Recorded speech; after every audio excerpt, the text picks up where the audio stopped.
حمدا لمن زينا نوع الإنسان بالأخلاق الكريمة صلاة وسلاما على أفضل المتخلق بالأخلاق العظيمة وآله وأصحابه وكل من اكتفى عليهم طريقتهم القويمة ربي اشرح لي صدري ويسر لي أمري واحلل عقدة من لساني يفقهوا قولي وشدد لساني واهdi qalbi bihaqi sayyidina Muhammadin sallallahu alaihi wasallam. Yang kita hormati Al Ustadz Dr. Haji Haikal Hasan MA, yang mudah-mudahan dirahmati Allah Subhanahu wa taala, diberikan kesehatan, panjang umur, dilindungi oleh Allah Subhanahu wa taala. Bapak-bapak, ibu-ibu, kaum muslimin wal muslimat yang berbahagia, alhamdulillah pagi ini Allah taala menakdirkan kita dipertemukan dalam satu komunitas yang baik. Ini bukan satu kebetulan, tapi dalam rencana Allah Subhanahu wa taala. Mudah-mudahan kita senantiasa istiqomah dalam ketaatan, dan mudah-mudahan Allah taala menghidupkan kita dalam kebaikan, dan kalaupun mematikan kita, mudah-mudahan kematian kita dalam kebaikan.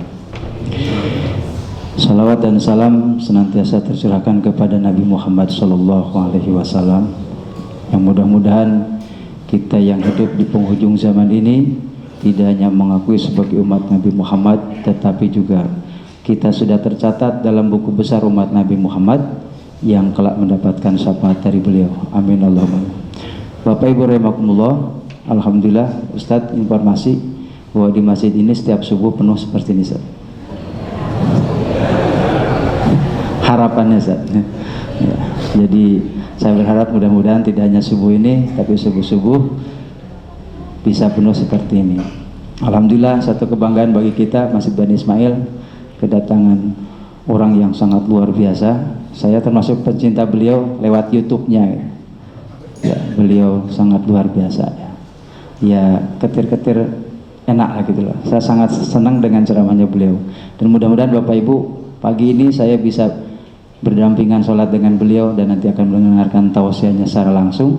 Ya, mari yang punya kamera mungkin di video kita abadikan. Ya, mudah-mudahan kita mendapatkan ilmu.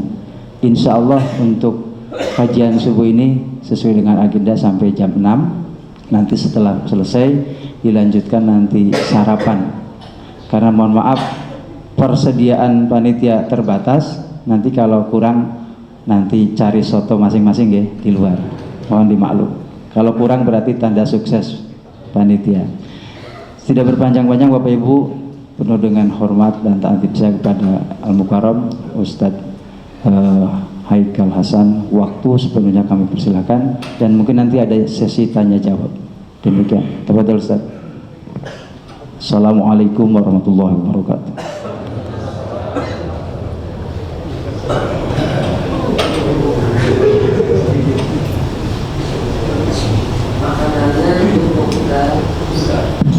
Insya Allah makanan cukup, dan karena kata Rasulullah makanan 2 orang itu cukup untuk bertiga atau berempat. Hadis Sahih Bukhari. Jadi kalau panitia menyiapkan 200 masih cukup untuk 400 orang. Asal yang 200 tahu diri. Saya pembimbing haji, insya Allah setiap tahun gitu ya. Cuman karena ada peraturan pemerintah, maka mulai 2 tahun lalu dibatasin, nggak boleh lagi berangkat haji. Yang bolehnya 5 tahun sekali, sehingga tahun depan baru dapat jatah lagi untuk berangkat haji lagi tahun depan. Insya Allah, insya Allah, insya Allah. Saya sering mengatakan bahwa ketika makanan nggak cukup berarti ada di kamar mereka masing-masing. Karena gini Pak, ini nggak enak di belakang kurang tinggi ya, diri aja ya. Karena begini, jadi ada pegangan dikit gitu ya. Karena begini, ketika haji banyak sekali orang-orang yang apa ya, begini, kalau haji itu satu pesawat itu kan namanya satu kloter ya, kepalanya itu disebut masih makin gede. Kepalanya itu disebut ketua kloter. Dalam satu kloter itu ada beberapa rombongan, karom. Satu karom itu ada 4 regu karu gitu. Nah, satu regu itu 40 orang. Kalau lagi antri makanan, ini cerita makanan dulu. Kalau lagi antri makanan 40 orang itu pasti dapat 40 jeruk. Menunya juga 40 lauk. Pasti itu. Nggak bakal 39 dan nggak bakal 41. Gitu. Kita dilatih seperti itu. Banyak sekali orang-orang hajinya nggak mabrur cuman gara-gara satu buah pisang. Ya. Jadi ketika antri kan pisangnya banyak gitu ya, ditaruh di baskom gitu ya. Itu dia ngambil yang paling bagus buat dirinya. 1 egois, 2 serakah, 3 mikir-mikir dirinya sendiri, 4 membuang hadis Nabi sallallahu alaihi wasallam, man kana yu'minu billahi wal yawmil akhir, dia siapa yang iman kepada Allah di akhir, dia falyakul khairan aw liyasmut. Falyukrim daifahu, falyukrim jarahu, dan sebagainya. Itu kan tetamu juga gitu ya. Gitu. Dan la yu'minu ahadukum hatta yuhibbu li akhihi ma yuhibbu li nafsi. Jadi dia ambil pisang yang paling bagus. Padahal saya bilang kepada rombongan saya, kalau antum pengen dimudahkan oleh Allah, ambil pisang yang paling jelek. Cari itu di bawah-bawah yang petot. Petot apa ya kalau bahasa Jawa ya? Petot juga. Yang petot, yang busuk, yang udah kebuka kulitnya, yang ujungnya kempot apa kempot? Sama. Yang ujungnya kempot, ambil yang itu. Sambil katakan, ya Allah, jangan sampai saudara saya kena yang ini.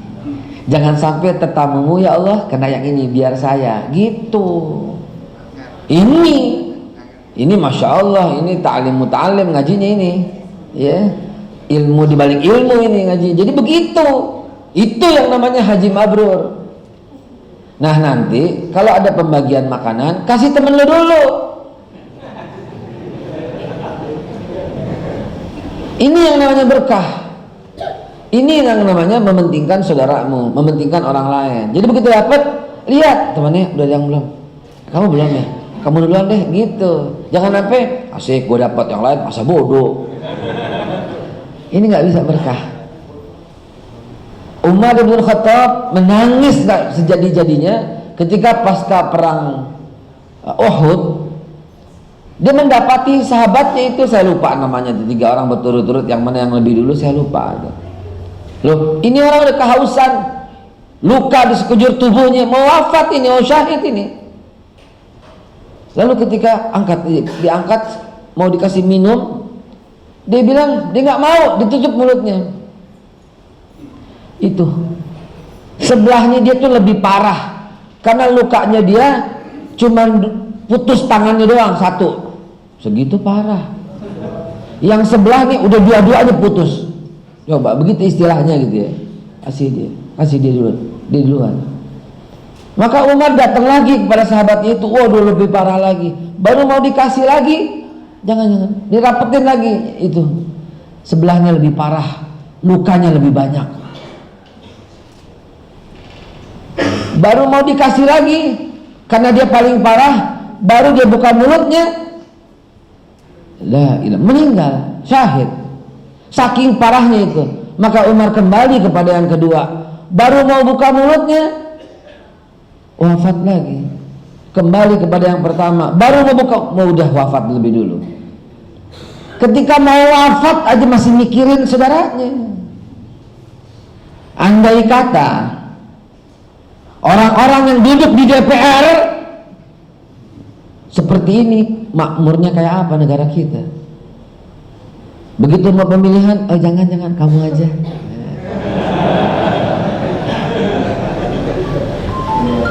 Masya Allah. Ada nggak yang kayak begitu kira-kira? Ada nggak yang kayak begitu? Nggak ada. Ntar kalau gue jadi presiden baru begitu. Nah, astagfirullahaladzim. Jadi ntar makanan cukup gak? Cukup. Karena begitu ente dapat, ente yakin karena. Kalau antum mengamalkan hadis Nabi, la yu'minu ahadukum hatta yuhibbu li akhihi ma yuhibbu li nafsihi, pasti antum nggak akan berani makan. Kenapa? Temen lo belum dapat. Kalau temen lo udah dapat, baru dapat gitu. Maka ketika makanannya kurang, pasti nggak ada yang berani makan karena ada satu temen yang nggak makan. Sekian kuliah soal makanan. Billahi taufiq wal hidayah. Maka mari kita mulai itu menanggapi ya apa yang dan memberikan sedikit suntikan buat semangat kita tentang kebersamaan yang hari ini makin pupus. Bismillahirrahmanirrahim. Assalamualaikum warahmatullahi wabarakatuh.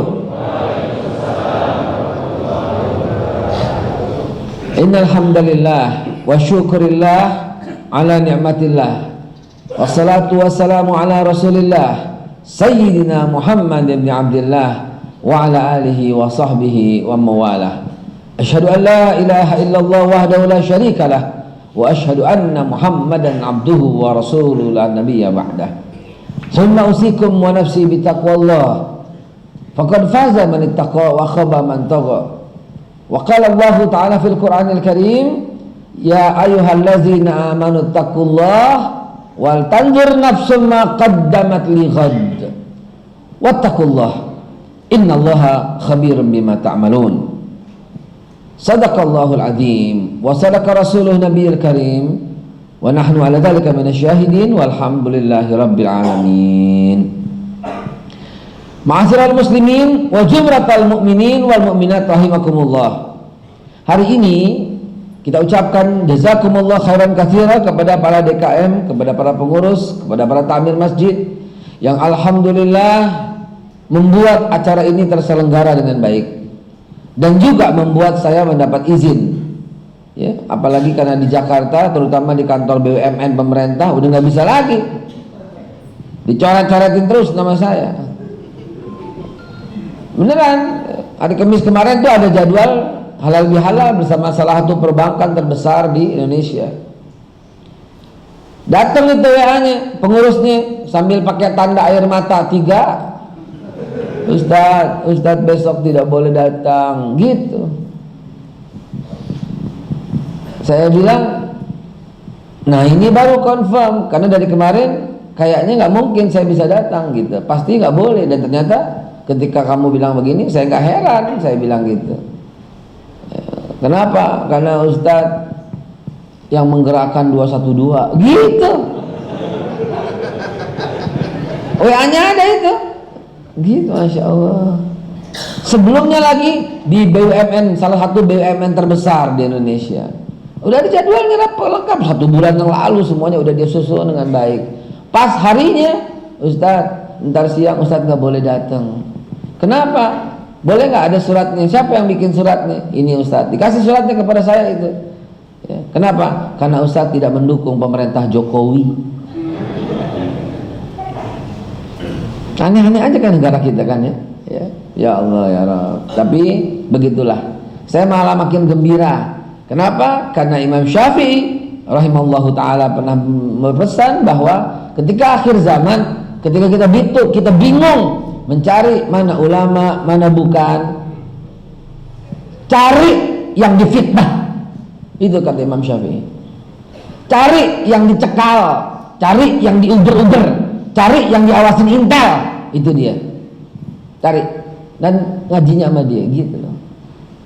Jadi saya merasa gembira ketika dicekal. Alhamdulillah termasuk salah satu yang dicekal. Dan terbuatlah akhirnya 20 daftar ustadz teroris, 20 daftar ustadz radikal, 20 daftar ustadz penebar faham Wahabi.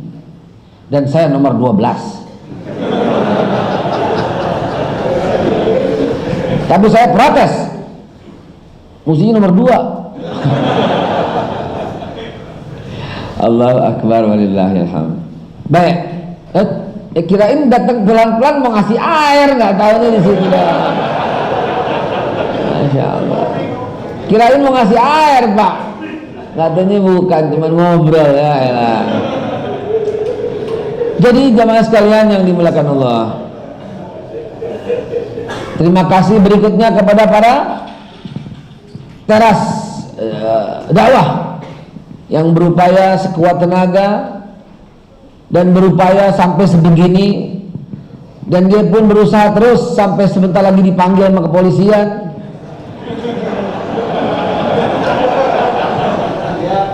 Kesian kan sampai berjuang kayak begitu mendatangkan saya, ya Allah ya Rabb.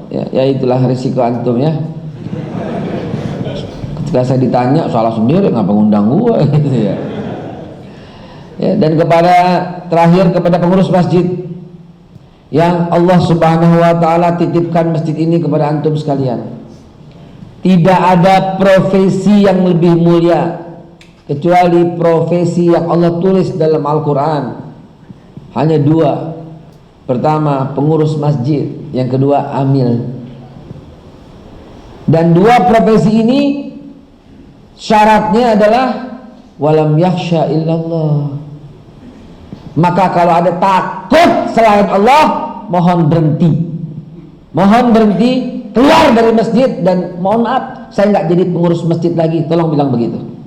Kenapa? Masjid ini tidak akan bisa makmur kecuali orang-orangnya adalah innama ya'muru masajidallah. Bayangkan, innama itu adatul hasar, kata yang menjitukan suatu maksud dan meniadakan maksud yang lain. Kalau kita pakai ilmu alat nahunya, coba innama, jadi yang bisa memakmurkan masjid Allah tuh nggak sembarangan, hanyalah man amana billah, orang yang beriman kepada Allah, dan dia mendirikan salat, kemudian dia walam yakhsha ilallah.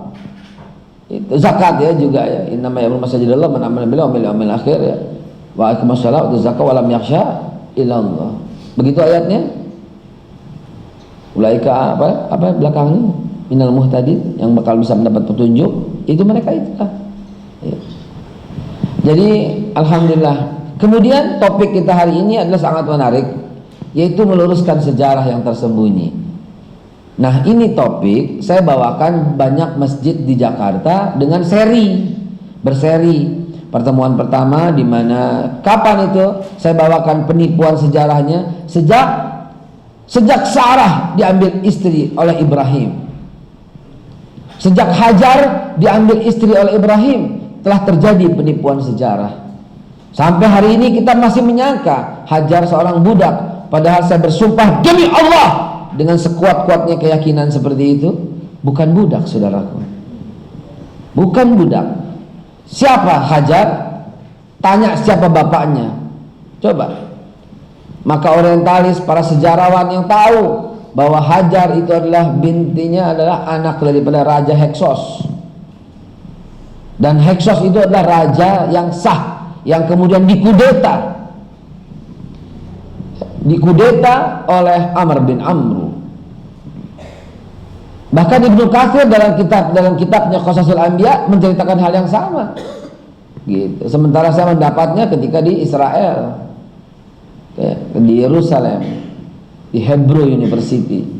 Itu masya Allah, itu sejarah sampai ke kita, ke telinga kita, Hajar adalah budak. Ya.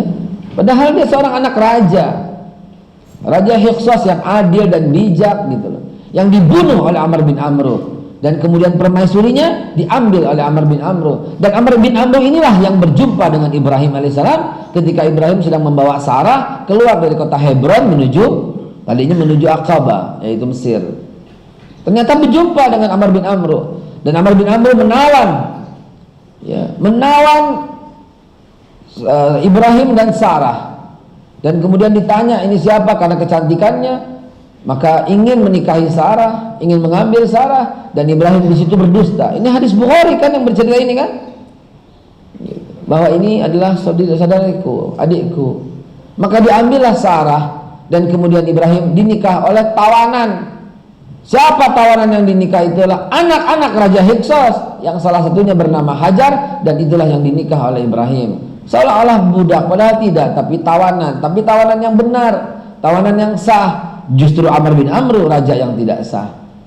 Jadi cerita tentang penipuan sejarah itu banyak sekali, dan saya bingung ini Kenapa? Karena dibatasi sampai cukup sampai dengan jam 6 dan saya pun harus di teras dakwah dan harus kembali ke Jakarta. Sementara pengajian tentang sejarah yang saya buka di Jakarta itu 2 tahun belum selesai. Sementara kita begini, maka itu saya mau meluruskan sedikit saja tentang kemerdekaan kita. Setuju nggak? Setuju. Bismillahirrahmanirrahim. Teman-teman sekalian, kita terhenyak, tersentak seperti digampar. Gampar apa itu? Bahasa Indonesia itu kan luas, Pak. Bedanya gampar sama gaplok apa? Beda ya. Kalau gampar itu ada yang mau gue contohin nggak? Kalau gaplok tuh semuanya tuh. Kalau gampar tuh nggak semua. Biasanya kena tangannya doang. Kalau kena ujungnya doang, bukan gampar, namanya tampar. Kalau kepret pakai ini, Pak. Ya. Kenapa jadi ngomong gampar tadi ya? Dari mana ya?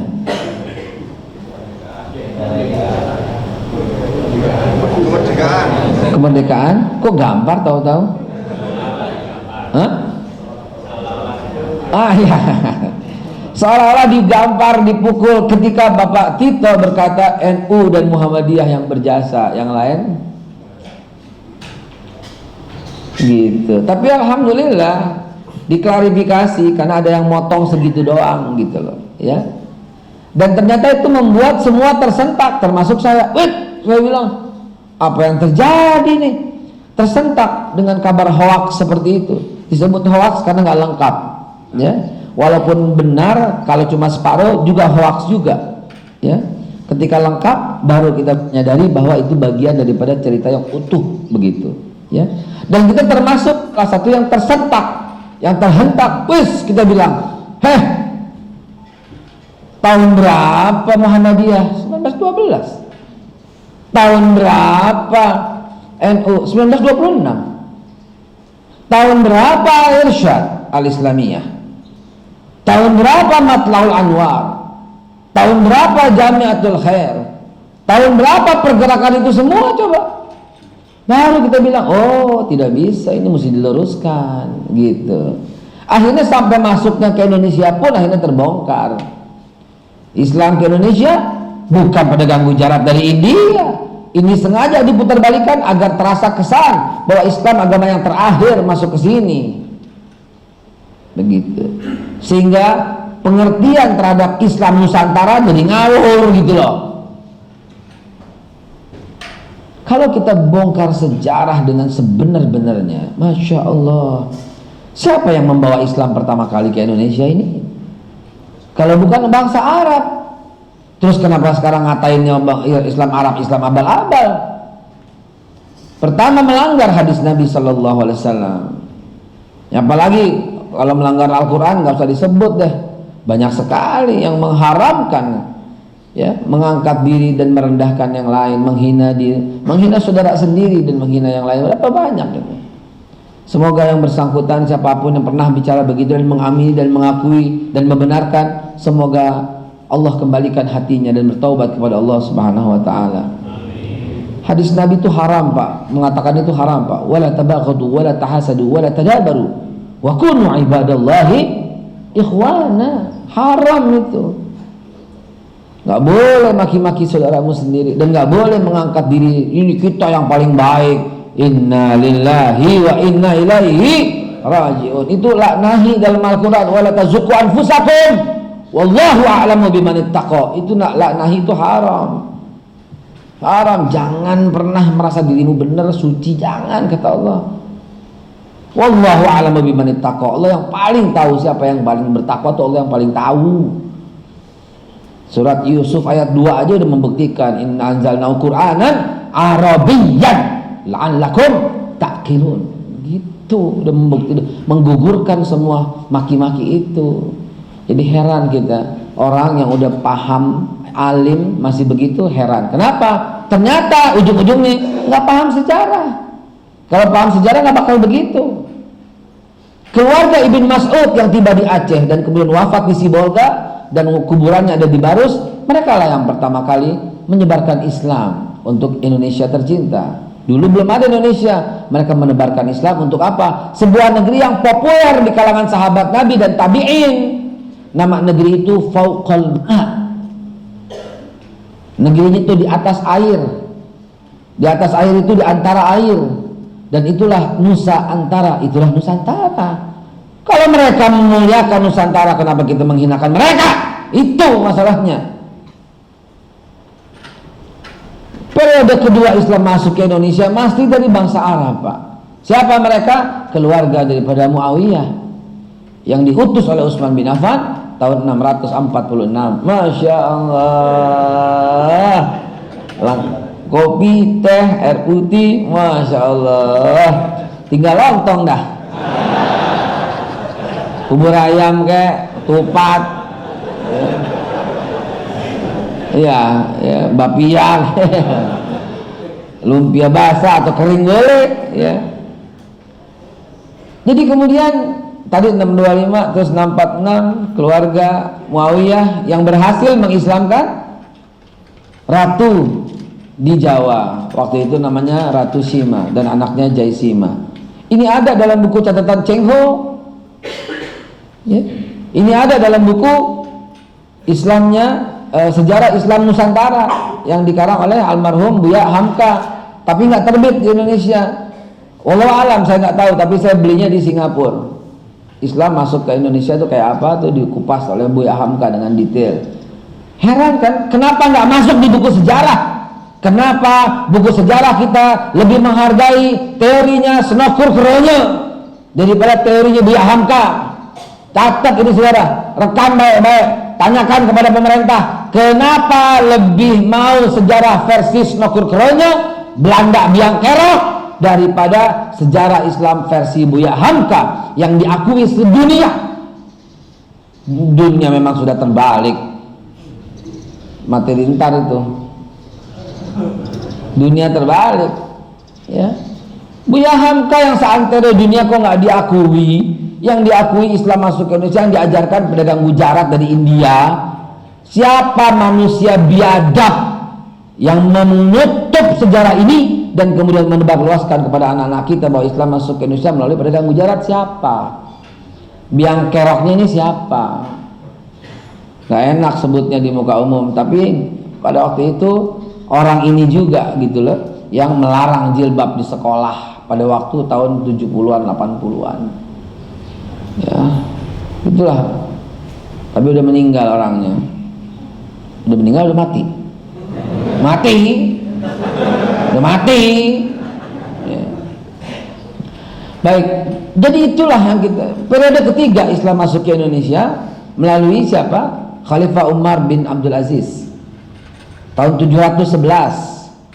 Ketika Rasulullah wafat, ketika terjadi perdebatan antara kubu Ali bin Abi Thalib dan kubu Muawiyah bin Abi Sufyan, tolong maaf jangan sampai